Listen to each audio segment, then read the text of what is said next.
December 8 തിങ്കളാഴ്ച. ലൂക്ക 1:26 മുതൽ 38 വരെ വാക്യങ്ങൾ.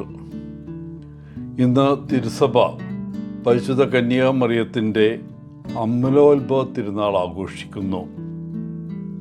കഴിഞ്ഞ മാസം വിശ്വാസ പ്രമാണങ്ങൾക്കായുള്ള ഡിക്കാസ്റ്ററി മാറ്റർ പോപ്പുലി ഫിഡേലിസ് എന്ന ഡോക്യുമെൻ്റ് പുറത്തിറക്കിയപ്പോൾ പല പത്രങ്ങളിലും അതിനെ ഒരൊറ്റ തലക്കെട്ടായി ചുരുക്കി. വത്തിക്കാൻ പരിശുദ്ധ കന്യാമറിയത്തിനായുള്ള കോ റിഡംപ്റ്ററിക്സ് എന്ന തലക്കെട്ട് മാറ്റിയിരിക്കുന്നു.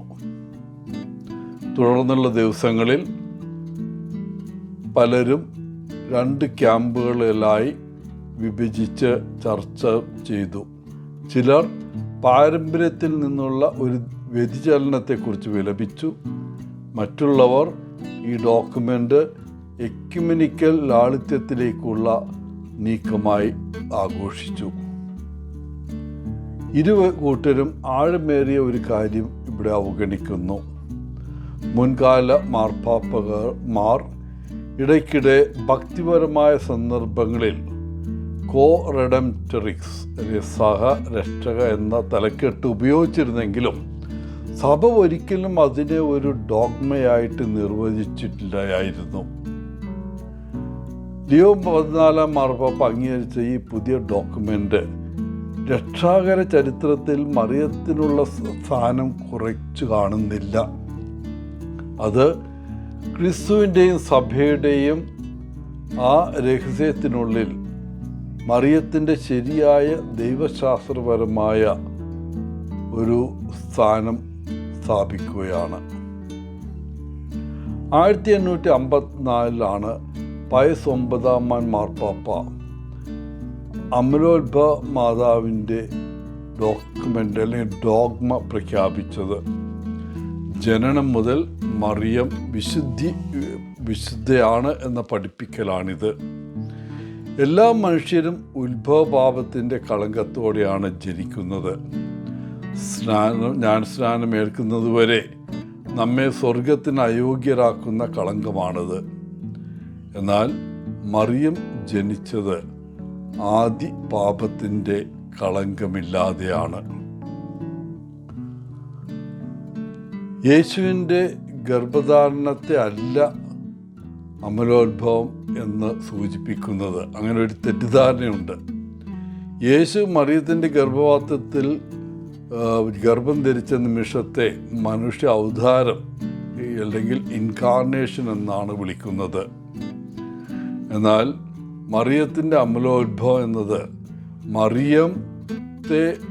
മറിയത്തിൻ്റെ അമ്മ ഗർഭം ധരിച്ച നിമിഷം മുതൽ ഉത്ഭവ പാപത്തിൽ നിന്ന് അവൾ മുക്തയായിരുന്നു എന്ന വസ്തുതയാണ് സൂചിപ്പിക്കുന്നത്. എപ്പോഴും ജീവിതത്തിലുടനീളം പൂർണ്ണമായും ശുദ്ധയും കറയില്ലാത്തവളുമായിരുന്നു പരിശുദ്ധ മറിയം. ഈ വിശ്വാസം കത്തോലിക്ക വിശ്വാസത്തിൻ്റെ ഒരു അടിസ്ഥാന പ്രമാണമാണ്. ദൈവത്തിനെ ഗർഭപാത്രത്തിൽ വഹിക്കാൻ മറിയം മാത്രമേ യോഗ്യയായി ഉണ്ടായിരുന്നുള്ളൂ.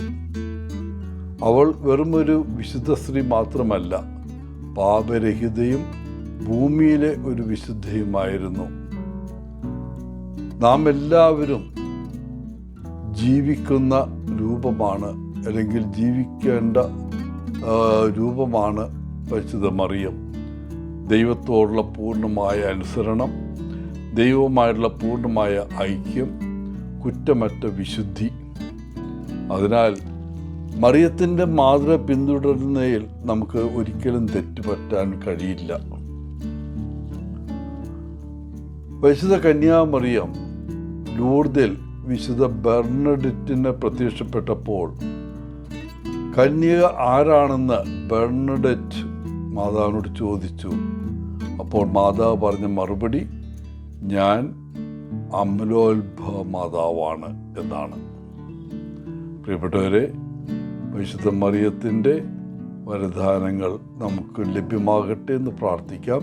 എല്ലാവർക്കും ഇന്നത്തെ തിരുനാളിൻ്റെ മംഗളങ്ങൾ നേർന്നുകൊണ്ട് ഒത്തിരി സ്നേഹത്തോടെ പോളച്ചൻ CSSR from Kerala.